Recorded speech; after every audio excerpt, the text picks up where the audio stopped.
પહેલા મુદ્દાની વાત કરીએ તો 1500 કરોડના જમીન કૌભાંડમાં પૂર્વ કલેક્ટર ડોક્ટર રાજેન્દ્ર પટેલ સામે ઈડી દ્વારા કરાયેલી કાર્યવાહી હવે નવા વળાંક પર પહોંચી છે। કેસમાં કડક કાર્યવાહી અને સસ્પેન્સ બાદ હવે પાટીદાર સમાજની એન્ટ્રી થઈ છે। સુરેન્દ્રનગર જિલ્લાના પાટડી ખાતે પાટીદાર સમાજ સહિતના લોકો દ્વારા તત્કાલીન કલેક્ટરના સમર્થનમાં વિરોધ નોંધાવવામાં આવ્યો હતો। પાટીદાર સમાજ દ્વારા આ સમગ્ર કાર્યવાહીને જ્ઞાતિગત રાજકારણ ગણાવીને ગંભીર આક્ષેપો કરવામાં આવી રહ્યા છે।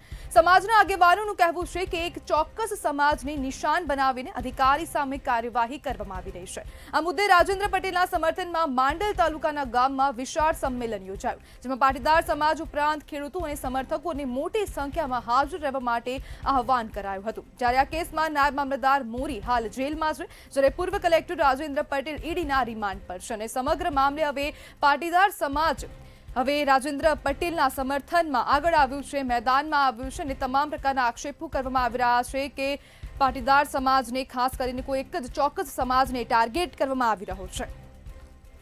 ત્યારે સાથે ખેડૂત હિત રક્ષક સમિતિથી અશોક પટેલ જોડાઈ ગયા છે। અશોકભાઈ, કલેક્ટરના સમર્થનમાં પાટીદાર સમાજની એન્ટ્રી થઈ છે, શું કહેશો?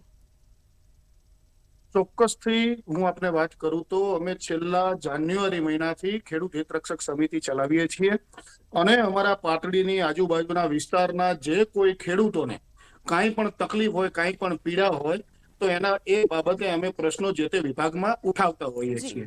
ત્યારે હું તમને વાત કરું કે રાજેન્દ્ર પટેલની, તો જ્યારે આજથી 15-20 દિવસ પહેલા સમાચાર મળ્યા કે રાજેન્દ્ર પટેલના ત્યાં ઈડી દ્વારા દરોડા પાડવામાં આવ્યા છે, એ સમાચાર મળતા જ એક ખેડૂત તરીકે મને આશ્ચર્ય થયું।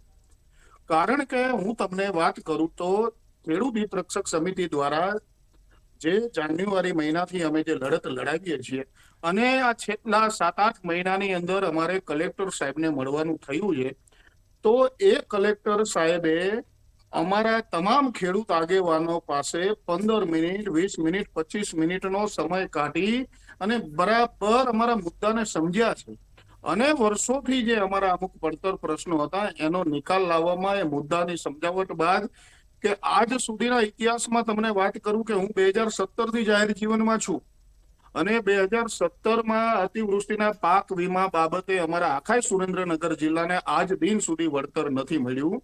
એ બાબતે અમે સુરેન્દ્રનગર કલેક્ટર કચેરીએ કેટલીય વાર આવેદન દેવા ગયા છીએ, પણ આ 17 પછી રાજેન્દ્ર પટેલ સાહેબ પહેલા એવા કલેક્ટર છે, અમે એમને હાથોહાથ આવેદન પત્રો આપ્યા છે અને અમારી સામે બેસીને અમારા મુદ્દાઓને એમને સમજ્યા છે અને એનું પરિણામ લાવ્યા છે।